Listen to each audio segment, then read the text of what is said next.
All right, everybody. It is Friday, and that means Joanie and I are going live to help you write your book.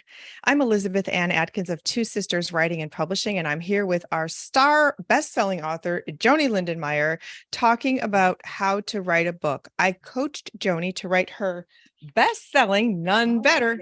Whoops, echo. Friday, and that means Joanie and I echoing. Thank you for the technology, patience.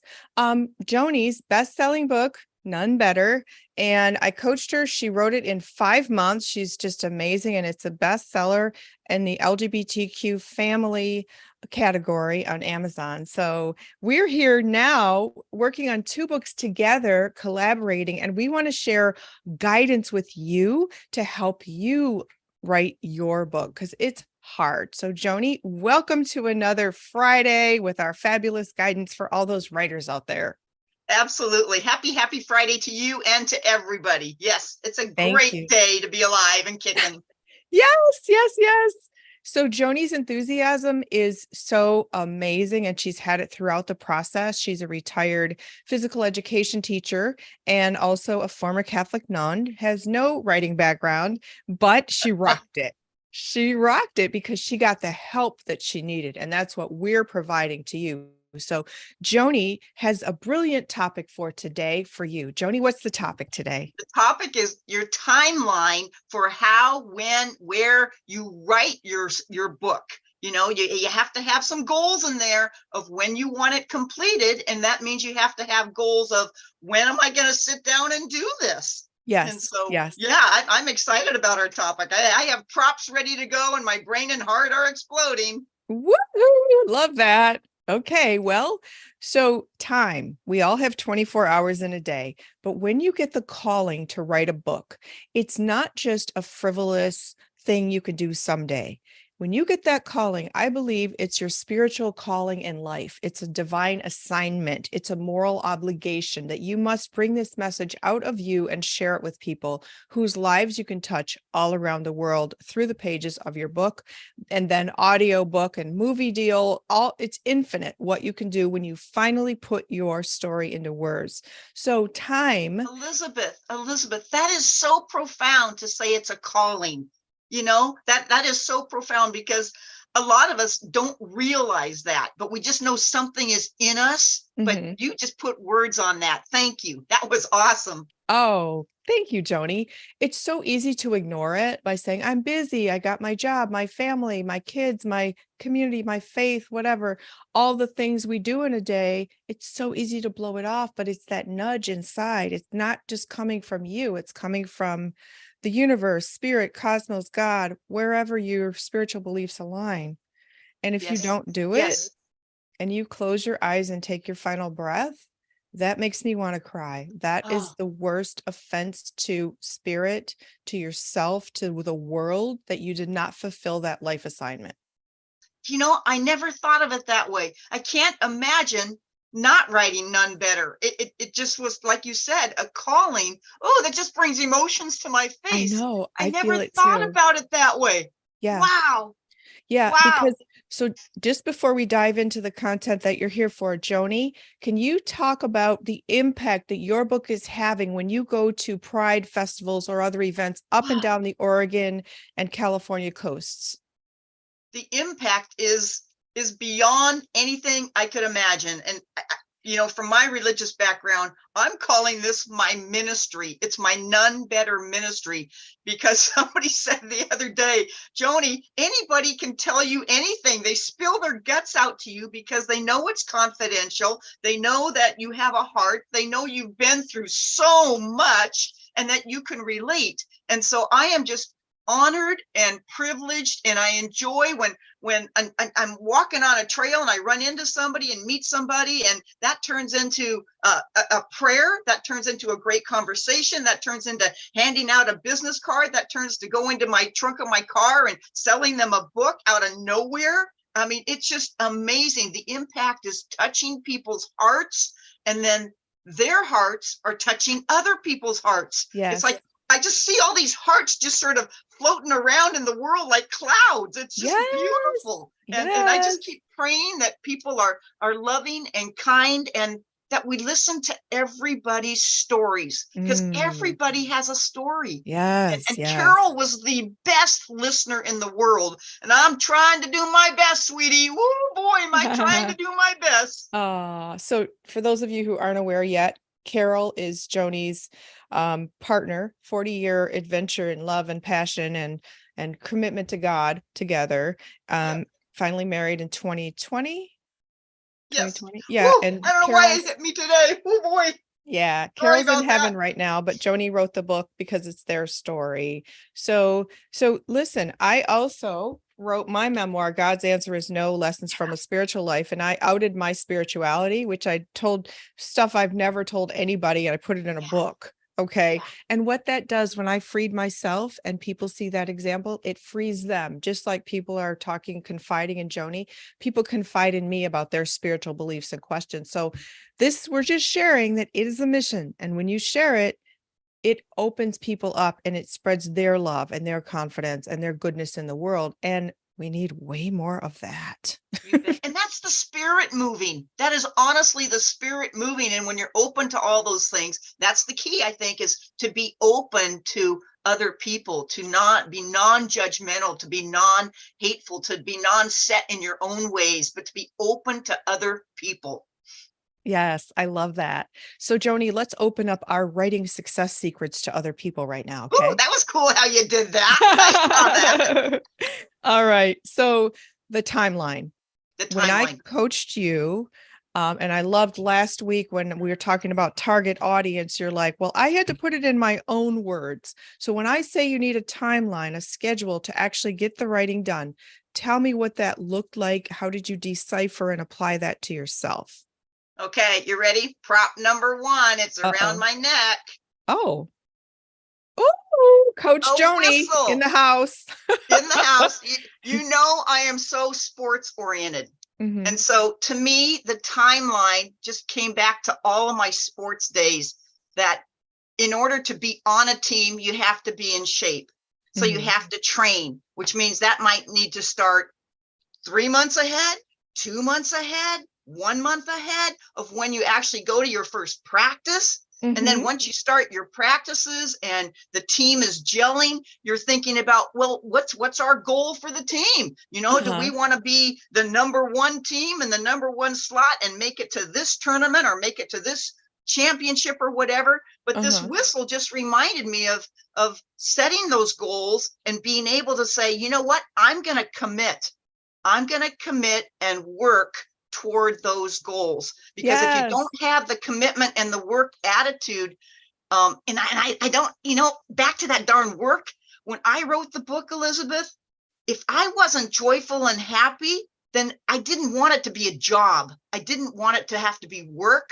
And so I had to transition in my mind that this is absolutely the funnest, best, joyful thing I can do. And that was the Oh, same thing with me with sports. Even though I wow. wanted to win, it wasn't always about the victory of the win.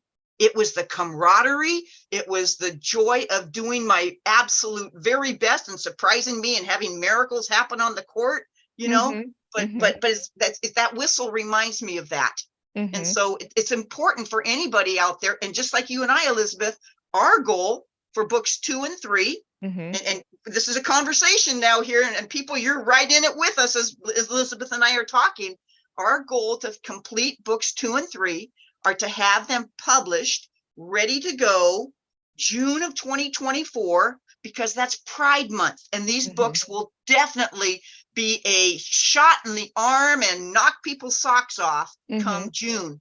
So Hmm. we have our own timeline of what we need to do and how we need to do it. Which Hmm. reminds me, and I need your help, Elizabeth. When do we, you and I, need to complete our writing before it goes into the editing part? When do we Right. need to do that? Um, I would say by December, Okay. and that's being that's giving us a huge cushion to publish within 6 months. So we can have our rough draft done by December.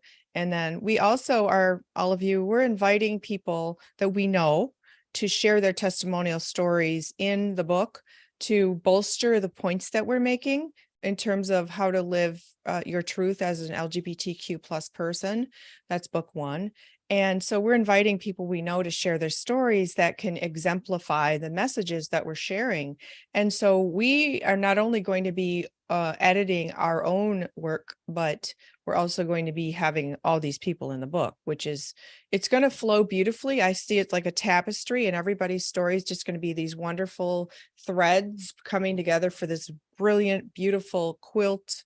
It's going to be gorgeous. Oh, a So quilt. I love it. I love it. yeah, yeah. You know how, Tapestry and quilt. Here we come. yeah, Oh, we can so wrap that around us. We can lay on it. yes. Oh, I have these quilts that my great grandmother's hand stitched, and they have little pieces of my grandfather's pants, the curtains, the oh, tablecloth, the corduroy, the wool, and they're the best blankets. They're so heavy. They're the old fashioned crazy quilts, and they have uh-huh. just patches of life. And so this Wow. book is going to be like that, and it's Patches of diverse. life. Oh, that's a great topic or title or chapter Yeah. or something. Patches Yes. of life. Yes. Sweet. So everybody, do you see how we just realized we need to set a deadline for our actual composition for this, for both books, really? But we've started with an outline, which we've discussed here, and now the timeline. So for you, all of you out there, you have a busy schedule. Joanie, you have a busy schedule, even though you're Oh, retired. You're involved in many things. You have a very robust experience with your family and friends. that's How? my second prop. Oh, excellent. This is Excellent. just this month. What? This is just this month. Every day is jam packed, and I get it, busy people out there, but it comes back to prioritizing. Yes. Yes. So please talk about that, because it's easy to go have lunch with Susie and then do the gardening. And then all of a sudden you're tired and want to take a nap. And then you want to go grocery shopping. And then it's time for dinner with Joe and Jim. And then all of a sudden it's nighttime and you did no writing. So Joanie, how That do is you? so true. That is so true. Mm-hmm. Mm-hmm. I think you're my social calendar right there, Elizabeth. Oh boy. See, right. And you have your faith community and you have travel to visit family. Joanie doesn't sit still. So, Joanie, how did you prioritize the time to invest into your writing? Again, thank you, coach. This is in one of your coaching lessons. And if you haven't signed up for Elizabeth's coaching lessons, you better do it. Anyways, that was one of the first things you taught me. And I thought, oh, I don't need to set a time. I don't need to set how many hours or what, and then I started thinking, going, Joanie, get that terrible bad thinking out of your mind. Yes, you need to set the time. Yes, you need to pick the days. Yes, you need to figure out where you're going to do this. So what I ended up deciding was I am better in the morning and then through early afternoon. Come 3 o'clock, it's like, oh boy, I'm like, my energy is not as high. It's still high. It's still high, but it's not as high, Uh-huh. And so I figured if I could write my best stuff in the morning, and that was normally after I'd had breakfast, done my prayer. So we're talking like 8:30, 9 o'clock in the morning. I'm Uh-huh. retired. I had that to an advantage. I don't have pets. I don't have a wife, a significant other. I don't have kids. So I had my own time, which was easy, but I had a lot of other commitments. And I just had to tell people no, because I am busy from 8:30 until 2. And I blocked out Mm. that time. And then what I did was from 2:30 or 3 until about 7, that was my time to go exercise, go shopping, go do errands, go hang out with people, all that kind of stuff.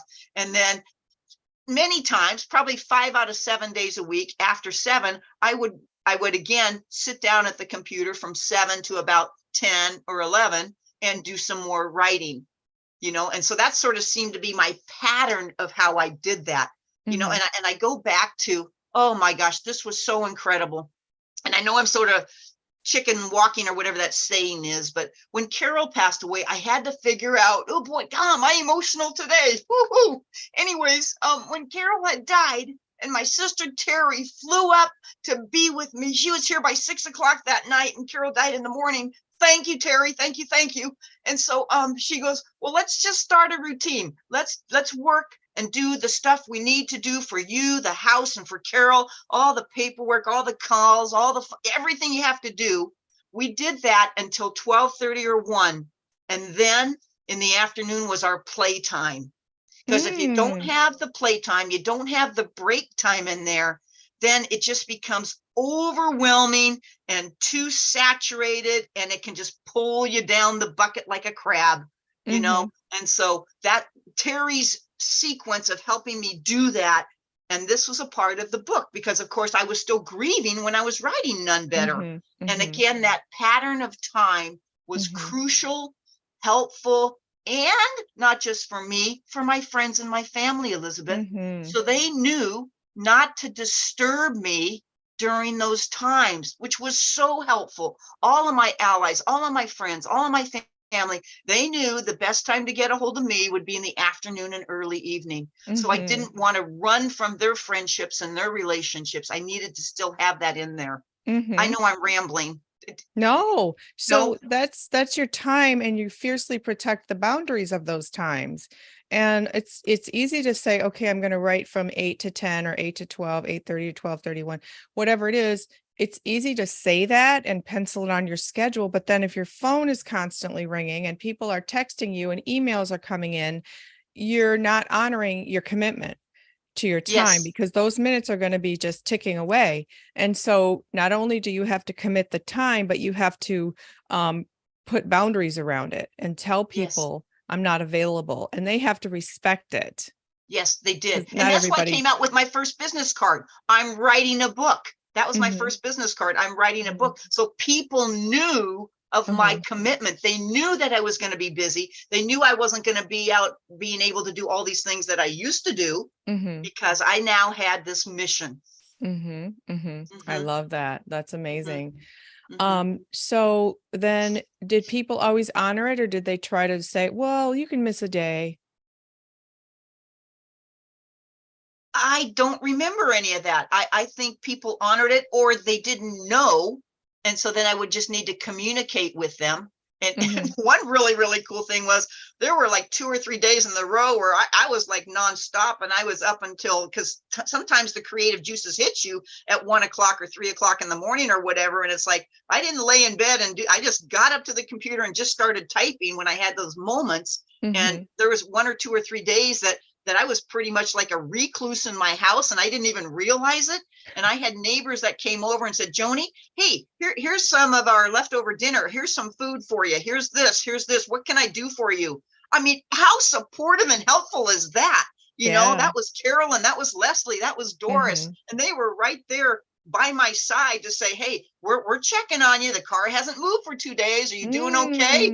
You Mm. know, and it was just really powerful to have that team. That's like that those are like allies. Those are people that support, encourage, and know what you need, and you don't even have to say it. I love that. I love that. So that's beautiful, Joni. So being a recluse, that means you immerse in your process so deeply, you just shut out the world. And that's when you get in the zone. That's when you get in your flow state. And that's the best, best, best place to be. But you have to commit the time to get there and shut out the noise of the world. And thankfully, you're surrounded by people who respect you and cherish and protect you. But not everybody has that. So if you don't, if Yeah. you have people who might say, who do you think you are writing a book? Or you can't do that. You've never done that before. Or no, I want you to be available for me to make dinner or whatever time you've cut. So you have to decide, this is more important than Yeah. this is for me. This is my mission. And I need to invest my time into it, no matter what anybody. And often it's people very close to you. It could be a spouse, it could be your kids who resent your time away, doing something for you finally. It could be friends who are jealous. Unfortunately, that happens. I've heard it from people, from Uh-huh. authors that I've worked with. They're like, their family's mad that they're taking time to commit to book coaching and writing and publishing, and then promoting the book is a whole nother thing that you have to Right. commit time to, right, Joni? Because Right. you literally travel to places. That includes travel, flying, driving, um, lodging, being away from your home. Laundry, packing. Yeah, Right. all the basic things, watering the Mhm. plants, having somebody look after the house, you know, yeah, Yeah. there's not just it's not like you just get up and go. There's a lot to it. Yeah. Yeah. So, and you're a single woman able to just up and go. And so imagine somebody with a family who wants to get up and go and travel and promote, go to book festivals and events. It's a lot. So consider not just the book writing process in terms of the time commitment and management, but also the promotion phase. Mm-hmm. Mm-hmm. Even if you're at home, you could be doing podcast interviews and Mm-hmm. Mm-hmm. other interviews over the internet. So time. I Yes. find, here's my saying for time management for writing. It's in my book. It's called Fleeting Pleasure Books Forever. And Oh, so when I'm tempted to just play, blow fleeting. off some time and have a great time, but I should be writing, I say to myself, fleeting pleasure books forever. So if I go, say I just take off and go to a movie with a friend for a few hours when I know I should be writing, I have fleeting pleasure because I'm going to see the movie, the time is going to pass, and I have nothing to show for it except a nice memory. If I spend those hours writing, I have pages to show for it. I have progress on completing my book to show for it. I have that sense of fulfillment that I did it, and I have that sense of discipline that's only going to propel me forward to have more discipline and get more work done. So Wow. come up with your own mantra, but that works for me because the Yeah. guilt trip of blowing off the time for the fleeting pleasure. And I'm not saying don't have fun in your life. I'm just saying, like Joanie said, priorities, Right. priorities. And Right. the book will get done. So you won't be in this mode forever, right, Joanie? Exactly. And the other part, when I was writing None Better, I started off with the date that I started, and I said to myself, when do I want to get it done? And Mm-hmm. I picked, so I started July, and I picked December 14th because that would be my mother's birthday. She's in heaven, of course, but I picked that day. And there was once or twice where I thought, okay, I could push the reset button right there in my forehead if I need to change that date. Mm-hmm. I said, but I don't really want to push that reset button. Let's just go a little harder, go a little faster, go, let your heart come out more. Just start, keep those fingers moving, keep those fingers Mm-hmm. grooving. But I think it's important to also have a reset button, because I know in the sports world, when you have an injury or something happens and you have to re-look at things, then it's okay to put that reset button. And Mm-hmm. whether you're saying, hey, I'm off by one day or I'm off by 1 week. And that's sort of what happened with us, Elizabeth. When I wrote too much, Oh, I right. thought, man, oh, good, it's done. December 13th, it is done. And then Right. it's like, holy moly, I wrote too much. Now I've got to put another month into this. Uh-huh. And Uh-huh. I shouldn't say we, the team, because oh my gosh, Sally and Leah and you and Catherine and my sisters, everybody. Yes. Tell people what the team members were doing. Okay. Leah, Okay. Sally. Okay. Leah was my first one. Very, very dear friend, a retired English teacher from Del Norte High School where I taught, and we've been friends for like 30 years. And so she was my first person that would actually sit with me at a laptop in the kitchen and review my sentences, review what I was writing, and from punctuation to sentence structure to everything. And she said one day, she goes, Joanie, we are playing tennis. You need a basketball team. And I said, oh, do we? And she goes, yes, we need to have more people on the team. I cannot do all of this for you. She saw how big it was. She knew I was not a good writer. She Mm-hmm. knew I had so much on my heart, but didn't know how to get it onto pen and paper or Mm-hmm. computer skills. She was my computer person as well. So then Mm-hmm. we included Sally, and Sally lives in Phoenix, retired counselor again from Del Norte High School, who has helped other people also edit and Oh. do book creation. And Mm-hmm. so she became an important person because she has 2 computers at her house. So she was teaching me how to do Google Docs, and we just ripped and roared. So between Sally and Sally and Leah, then that was that team. And then, of Mm-hmm. course, I had my sisters that helped with pictures and sisters that helped with remembering the stories. And I had other people that I would call and say, is mine remembering this right? I wanted to make Yeah. sure that it was right. And then, of course, you and Catherine, oh my gosh, I would send you a document and you would respond and you would say, Joanie, what are you really saying? Or this is way too long, or you need to go back to your five senses, Joanie. Use that sixth sense intuitiveness, touch, smell, hear, let's describe, don't just tell. And thank goodness I had your Zoom coaching during the same time. And so it was like hands-on. Yes. Excellent, Joanie. I love how you share from your own perspective. So one last final point in terms of time is picking the date to finish your book, picking the date to publish your book, and it should have meaning and significance. So Joanie, you shared about December 14th, your mother's birthday. Now, please tell us why you chose March 19th to publish your book.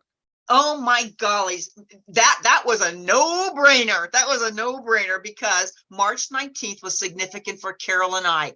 We both made our vows to religious life on March 19th, St. Joseph's Day, as in Jesus's dad, St. Joseph's Day, St. Joseph Day. And so we picked that day because that's celebratory. It's meaning spiritually for us. It was also the day, and I'm not going to cry through this one because it's too overwhelming and joyful. She was in the hospital in Medford, ICU, not expected to live. She had a 1% chance of living because of that brain bleed. And lo and behold, the lights and the flickering and the angels and the apparitions that happened in that moment that just said, you know what? Carol's not going to die. All is well. She's going to be good. And she came back to life, so to speak. And the nurses were just shocked as ever. They thought I had flipped off the lights and everything in the room. I mean, it was literally a total divinity experience. And so that March 19th was like, you know what? Life goes on stronger, better, bigger than ever. And that's why we picked March 19th. Oh my God, that is so beautiful. And everybody, that story's in the book. So if you want more details, it's really, but reading that story, that's so powerful, the lead up to it, seeing their life together and their evolution to get to that moment makes it more powerful. So reading the whole book, you'll just get this overwhelming experience of joy, sadness, hope, faith. All right, Joanie. Love. Yep. And that's why we're doing books 2 and 3. So what's the next thing? We've shared our life. You've shared your life in your book. And so now together, you and I are co-authoring books 2 and 3, which will move on to the next step of joyously more freedom that we can share and hopefully guide and help people with. I love that, Joanie. So is there anything else you'd like to share about the timeline of writing a book? Especially for people, this is their first time and they might feel overwhelmed. Oh boy. Well, I think you may want to listen to this podcast a couple times to get different tips that Elizabeth has shared. Great and point. I have shared, and I'm the rookie. Elizabeth is the pro. And so just continue to listen to her wisdom and our hearts and figure out in your own heart and life where your timeline is. Be honest about it. And if you think it's going to be a 2-year project, it's a 2-year project. If you think it's a 3-year project, 3-year. If you want to just say, you know what, I'm going to follow Elizabeth's advice and get it done in 6 months with her class and move on that way, then go for it. It'll work out whatever way it needs to work out, I guess is the big message. It'll work out because it's your book and it's a mission, and you'll be fine. Just have fun with it. Yes, that's so thank you. Having fun, it's work, but it's fun. And when it's your mission, you're going to get in that flow state that Joanie described. If you follow all the steps we just described and watch all the interviews in our series here on YouTube on the Two Sisters Writing and Publishing channel, because it will help you learn every step along the way so you can get from your starting point, the idea, to the completing point. Yes, awesome. To the finished physical book, to the bestseller list, where Joanie has been on Amazon on the bestseller list. So you can do it, everybody. Joanie, anything else? Nope. How about some knuckles, some high fives? Woo-hoo! Thank you, everybody. I'm Elizabeth Ann Atkins of Two Sisters Writing and Publishing. This is one of our star authors, Joanie Lindenmeyer, author of Nun Better, an amazing love story. You can get it on Amazon, Barnes & Noble, and wherever books are sold online in hardcover, paperback, and ebook, and soon to be audiobook. So you please visit twosisterswriting.com. You can learn more. You can keep in touch with Joanie on her Facebook page, which is Joanie Lindenmeyer, and her name is spelled here in the description box. So you can get in touch with her if you have a confidential question. You can drop us a comment, maybe a topic you'd like to see us address about how to write a book. Good idea. And so we will see you next Friday. And please check out all the interviews in this series because it's going to teach you how to write a book for free. Okay. And my next book coaching session, 6 months to best-selling book success, is starting in October. It was going to be a September, but I moved it to October. So you could literally, just like Joanie, write a book in 6 months and within a year have a published book out influencing and inspiring people all around the world. So thank you. And Joanie, thank you. Thank you, Elizabeth. Have a beautiful day to you and to everybody, and follow your heart. Big hugs. Big hugs to you. And thank you, all of you. And we'll